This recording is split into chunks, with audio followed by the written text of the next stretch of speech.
वो शख्स जब अपने कमरे के अंदर घुसता है तो वो अपनी पत्नी को आवाज़ लगाता है। पत्नी उसको दिख नहीं रही थी, लेकिन उसकी नज़र पड़ती है कि उसकी पत्नी बेड पर लेटी हुई है और साथ में उसकी पत्नी के कोई और भी है। जब वो ध्यान से देखता है तो उसकी नज़र पड़ती है कि उसका छोटा भाई, 16 साल का भाई, उसी की पत्नी के साथ बेड पर लेटा हुआ है और वो भी दोनों बिना कपड़ों के हैं। फौरन पति के पैरों तले ज़मीन निकल जाती है कि आखिर उसकी पत्नी उसके ही छोटे भाई के साथ ऐसा कैसे कर सकती है। और उसके बाद फिर ये सिलसिला शुरू हो जाता है और जब भी पति घर आता तो वो यही देखता कि उसका छोटा भाई उसकी पत्नी के साथ संबंध बना रहा है। वो दोनों को बहुत समझाता है, बुझाता है, लेकिन दोनों देवर और भाभी एक दूसरे से बेइंतहा प्यार करने लगे थे। वो उम्र में 16 साल का ज़रूर था, लेकिन अपने आप से दुगनी बड़ी भाभी को वो अपना सब कुछ मान चुका था। और फिर उसके बाद ये घटना जब आगे बढ़ती है तो ये खौफनाक वारदात को अंजाम दिया जाता है, जिसमें एक को मौत के घाट उतार दिया जाता है। पुलिस भी हैरान हो जाती है क्योंकि पुलिस कातिल को नहीं ढूंढ पा रही थी और जब इस घटना का खुलासा होता है तो हर कोई दंग रह जाता है। तो चलते हैं और जानते हैं पूरा। मेरा नाम माज है, उम्मीद है कि आप सब अच्छे होंगे, सुरक्षित होंगे और हमारी दुआएं आपके साथ हमेशा रहती हैं कि आप सुरक्षित भी रहें और साथ में सावधान भी रहें। अगर आपको हमारे वीडियो से इतना सा भी, ज़रा सा भी कुछ सीखने को मिलता हो तो नीचे सब्सक्राइब वाला बटन दबाकर हमारे चैनल से ज़रूर जुड़ जाइएगा। तो आज की जो घटना है वो उत्तर प्रदेश की है। उत्तर प्रदेश का ज़िला है बदायूं ज़िला और बदायूं ज़िले का बिलसी थाना है।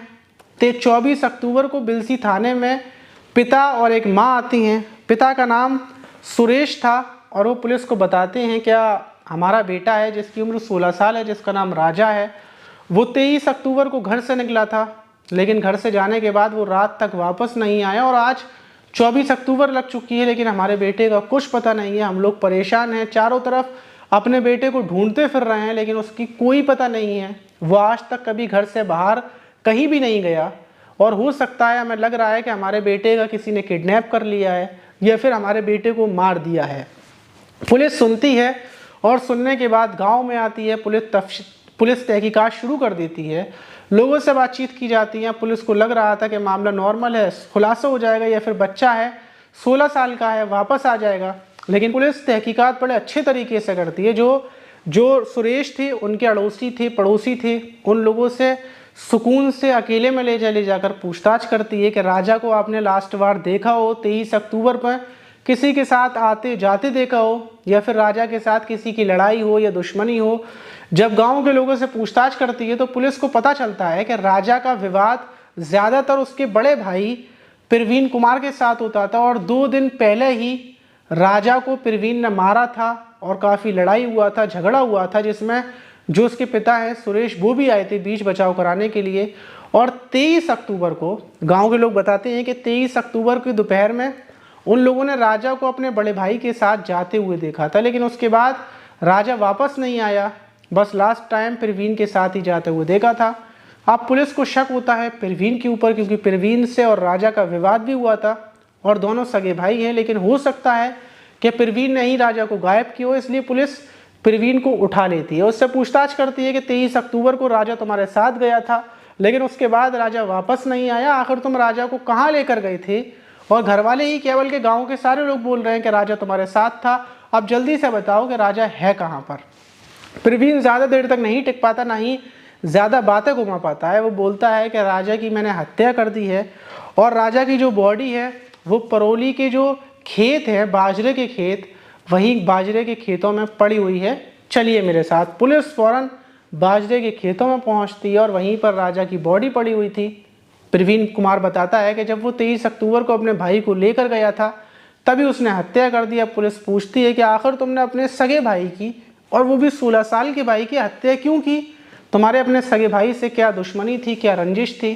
तो जो बात भाई बताता है वो सुनकर पुलिस ही क्या बल्कि पूरा गांव में मानो खलबली मच जाती है। हर कोई अपने सर को पकड़ कर बैठ जाता है कि भला ऐसा कैसे हो सकता है। प्रवीण कुमार बताता है कि उसकी शादी 3 साल पहले हुई थी।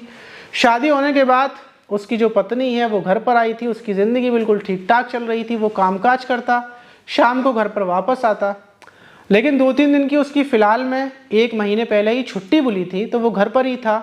और वो घर पर रहते हुए एक चीज़ को नोटिस करता है कि जो उसका 16 साल का भाई है वो अपनी भाभी के साथ बेड पर लेटा रहता है, बेड पर उसके साथ मजाक करता है, खेलता है, कूदता है। वो अपनी पत्नी को बोलता है कि ज़रा अपने देवर के साथ थोड़ी दूरियां रखो, इतना करीब आना बिल्कुल सही नहीं है।